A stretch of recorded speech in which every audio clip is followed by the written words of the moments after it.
Ladies and gentlemen, welcome back to the second part of our video regarding the EBA report on the finalization of Basel III for the EU Commission. In the first video, of course, we covered more the quantitative part, like what will be actually the impact of Basel IV for the banks inside the European Union. Both what we have covered are the insights from the QAS of the EBA, but also giving our own insights in the impact analysis that PwC was doing with our clients. But now in the second part, we want to focus more on the qualitative part, because the EBA was giving some recommendations to the EU Commission on how they should implement Basel IV, or the so-called finalization of Basel III in European law. Stefan, first question. What topics are actually covered in that report, in these recommendations? Well, unfortunately, not all topics have been covered yet. So what we are looking at now is credit risk, operational risk, and also the impact of the floor rules. But we will need to wait until later in this year before we have any news on market risk or the CVA risk capital charge. Even when the report is not 100% complete and not covering all topics, I think with credit risk, the biggest topic is already covered. So, Stefan, I suggest that we go a little bit into the details, starting with the standardized approach and what the recommendation of the EBA are here. So here we go. Let's have a look at the EBA's Basel III reform impact study and especially the key recommendations in some detail. And we start with the topic of the so-called capital floors. And here the really interesting news is that the EBA confirmed that the calculation of the risk-weighted assets taking into account the capital floor shall be those risk-weighted assets which are then compared not only with the minimum capital requirements as some had expected or hoped beforehand, but rather the RWA that are relevant for all types of capital requirements, including the capital buffers and especially including the Pillar 2 requirements. And obviously, this would lead to a massive increase in risk-weighted assets, especially for banks with high buffer requirements or high Pillar 2 requirements. And therefore, the EBA also announced that it would consider changes to its own SREP guideline and also ask the competent authorities to review the level of their Pillar 2 capital requirements, as these may have been set to capture some kind of or some types of risks which are now captured by the floor as well, and therefore the Pillar 2 capital requirements might be decreased for some banks. Apart from that, and we talked about the calculation of the floor for a long time, so there isn't really any news, as the EBA is recommending to implement it based on the Basel requirements. And also discussion of the recent days where people proposed, for example, to calculate the floor only on group level, but not on solo level, for example. Here, the EBA is of the opinion to follow quite strictly the Basel requirements. Also with regards to the transitional provisions and also with regards, for example, to the reporting and disclosure of risk-weighted assets under the standardized as well as internal models approach on an exposure class by exposure class basis. And finally, also quite remarkable, the Basel Committee in its paper from December 2017 did not really solve the problem of how to account for credit risk adjustments, which are treated differently in the standardized and IRB approach.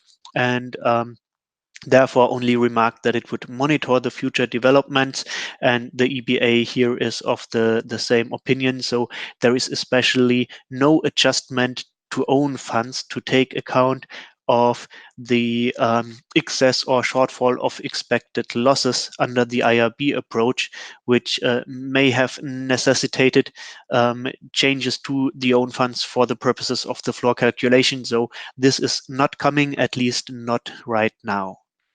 Next thing to look at is the EBA's recommendations with regards to the standardized approach. And here we start with the exposure class of institutions, or more generally with the use of external credit risk assessments, which the EBA is quite in favor for, and where it also um, recommended to implement the Basel requirements on the due diligence analysis to be performed when using external ratings, and asked the EU Commission to include a mandate for the EBA to develop regulatory technical standards to lay out in more detail what level of due diligence analysis would be expected from different types of institutions.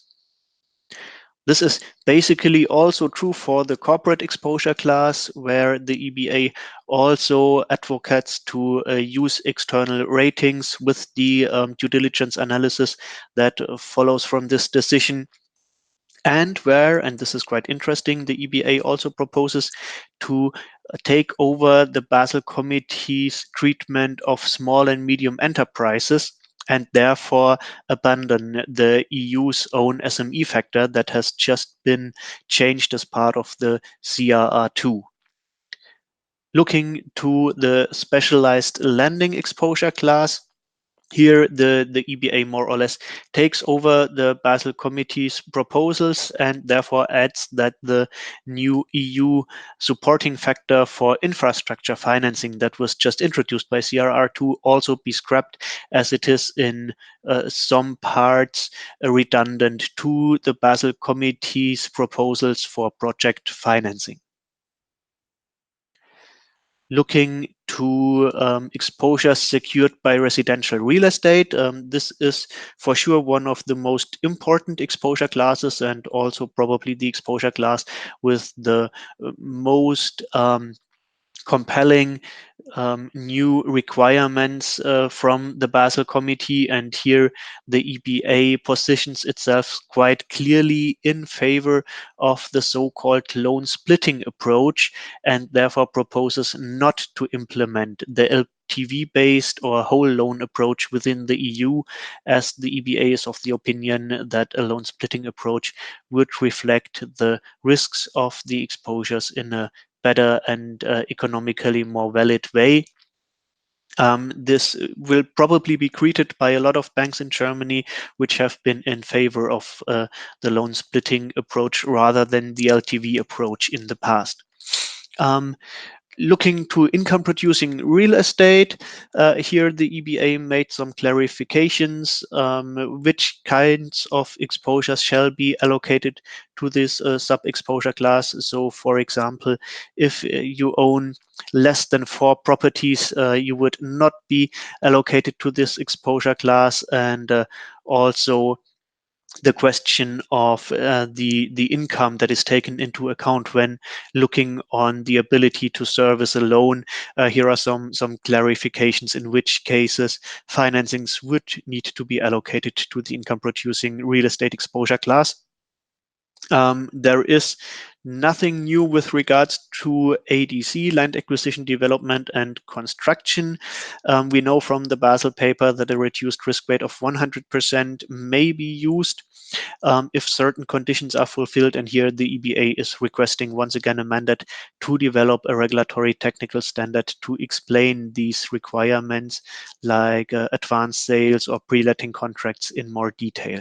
Finally, and for many banks probably the most important point, is that the EBA is proposing to end the use of market and mortgage lending values, as is currently in place in the CRR, and instead to define an own way to value real estate assets for regulatory purposes, which would then be used in the whole of the European Union. So there would no longer be a difference between countries in the EU that refer to mortgage lending value concepts and those countries which do not.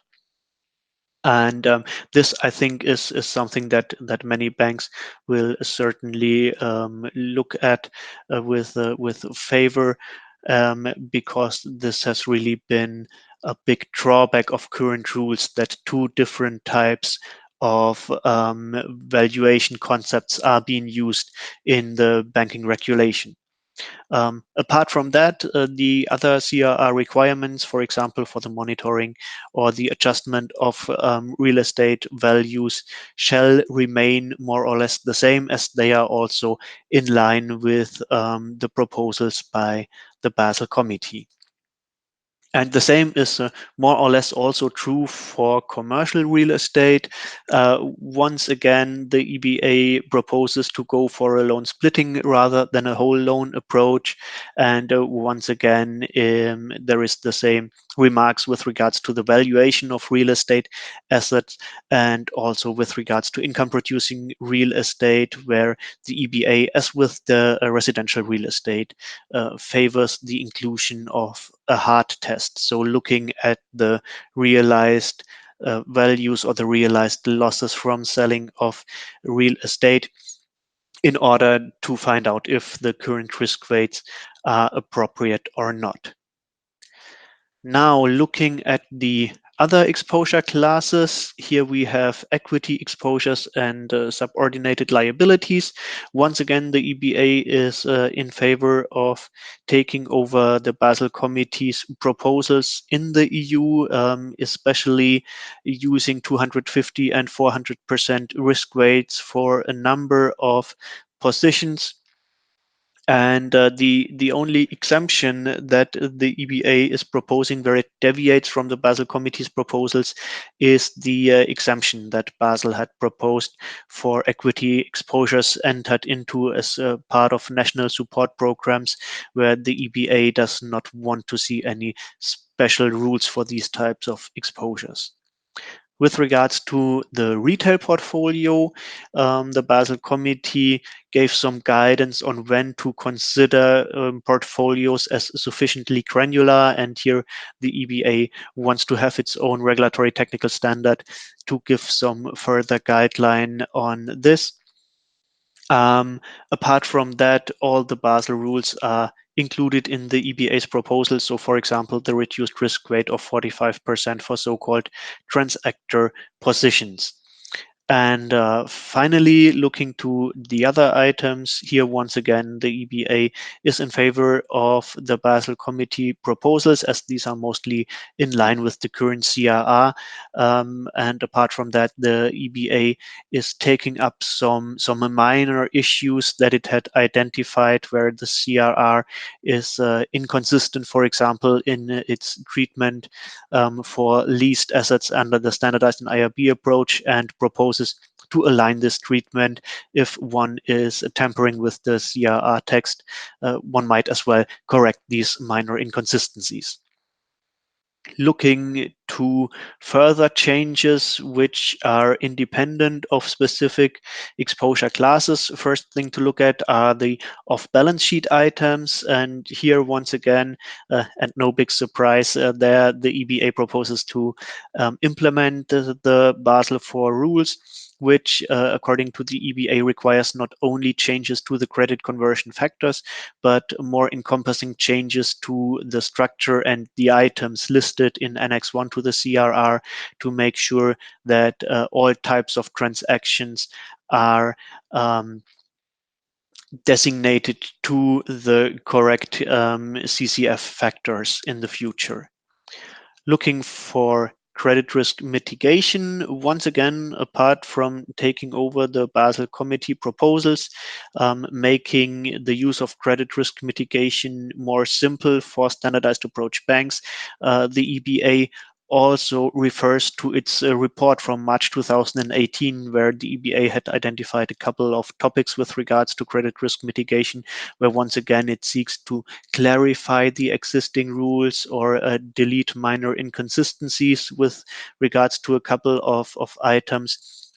So basically, no really big changes here, but a couple of changes that go very much into the detail, and that would need to be analyzed by the banks in greater detail to be able to have an educated guess at what the impact will be.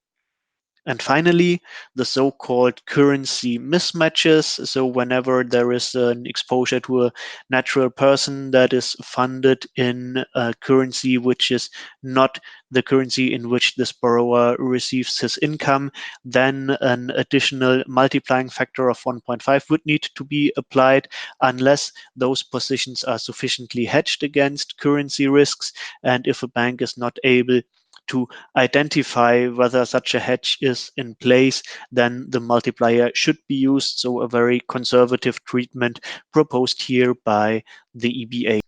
Thank you very much for this insight into the standardized approach for credit risk, but of course also the IRB approach is going to change, and what the changes are, we will see right now. Now, if we are turning to the IRB approach, here the EBA is not giving so many detailed recommendations as it does with regards to the standardized approach. Rather, it proposes to take over the restrictions in scope of the IRB approach that the Basel Committee has advocated. Also taking into account the phase-in period of 5 years for equity exposures, which will be completely excluded from the IRB approach and which all will need to be treated under the standardized approach. And the same is true with regards to the parameter floors or the new specifications for the consideration of collateral. As you know from other Basel IV channel episodes, here the Basel Committee proposed not only to change haircuts and LGDs, but also the whole formula to calculate the effect of credit risk mitigation in especially in the foundation IRB approach. However, and the EBA does propose some changes based on the Basel Committee's wording on the partial use. Because if you reduce the scope of application of the IRB approach and enact a couple of other changes that will push banks in the direction to only model what is modelable, then obviously a couple of portfolios which are currently treated according to the IRB approach, or where the assumption had always been that those should be treated according to the IRB approach, will no longer be able to be treated under the IRB, and therefore will have to move to the standardized approach. And therefore, of course, it doesn't make sense to rely on the current partial use requirements that force banks to have 92% of their portfolios under the IRB approach. And it needs to be stressed that this 92% is a very, very term-specific requirement. The ECB, as part of the TRIM, for example, always refers to an 80% threshold on total portfolio level, and even this will be relaxed under the new rules, where it is up to the banks to decide which exposure classes to move to the IRB, and only then there will be thresholds that require banks to move more or less all of these exposure classes to the IRB. But there could as well be exposure classes where banks want to treat them according to the standardized approach and may do so without any limitations with regards to the amount of time or the total EAD or RWA. And this was reinforced quite strongly by the EBA, which is talking about a new partial use philosophy, and therefore also states that banks currently using the IRB may use the introduction of Basel IV rules to return at least some of their portfolios to the standardized approach. Those of you who are very well versed in the CRR know that there is the possibility to do so according to Article 149 of CRR, which talks about extraordinary circumstances for reverting to less sophisticated approaches. And according to the EBA, the introduction of Basel IV would be such an extraordinary circumstance. And I also think that this makes a lot of sense in order to create a level playing field if you allow banks currently using the standardized approach to push only part of their exposure classes into the IRB. You also have to allow banks currently using the IRB approach to move some of their exposures from the IRB back to the standardized approach. So, as you've heard, quite some interesting news about the IRB approach, and now we are leaving the realm of the credit risk and turn to the also quite fascinating area of operational risk. One last topic that we want to look at here is operational risks. You all know from other episodes of our Basel IV channel the new standardized approach for operational risks. And here there is a couple of recommendations from the EBA, mostly related to the loss multiplier, but also to the collection of loss events. And I guess the most important thing is that the EBA is quite vocally against a flat internal loss multiplier of 1 for banks in buckets 2 or 3. So the larger banks which have to calculate the ILM themselves based on that formula that you can see here. And the Basel Committee inserted an option to also provide them with a flat ILM of 1. And here the EBA says no, they have to do the calculation themselves. And also there will be situations where national supervisors may allow bucket 1 banks to calculate the loss multiplier themselves rather than using the value of 1. And this will be specified in an RTS to be developed by the EBA. And then, of course, there is a number of further requirements for risk management, governance, reporting, collection of loss information, and also the new term of the big bucket 1 banks, which shall be subject to these kinds of requirements. So it makes sense to read all of these recommendations in detail. It's certainly a very encompassing and very interesting report by the EBA. However, there are some parts where one can wonder whether they will survive the political process, but we will keep you informed, obviously, about this as well as all the other topics related to Basel IV in upcoming episodes of our channel. Yeah, thank you very much, Stefan. So we covered so far credit risk, we covered operational risk. From your perspective, when you look to these recommendations of the EBA for the European Commission, are they positive for the banks? Like, do they reduce the impact, the negative impact of Basel IV, or are they negative, which means increasing the increase in risk-weighted assets even more? Well, as always, there are some recommendations that are quite positive for the banks, and there are some recommendations, obviously, that are not so positive for the banks. To take just one example, if you look at the proposal by the EBA to scrap the SME factor, and we don't know what the political process will make out of this proposal, but if it would come as suggested by the EBA, that would have quite a negative impact on the banks, obviously. On the other hand, there are some proposals that will have a positive impact.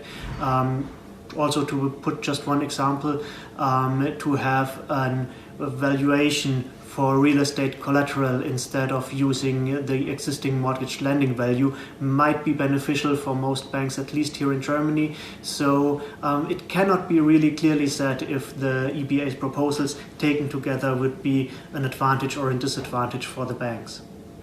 Yeah, thank you very much, Stefan. Especially, I think, because you cannot say that everything is positive or everything is negative, because it depends on the exposure class, it depends on the business model of the bank.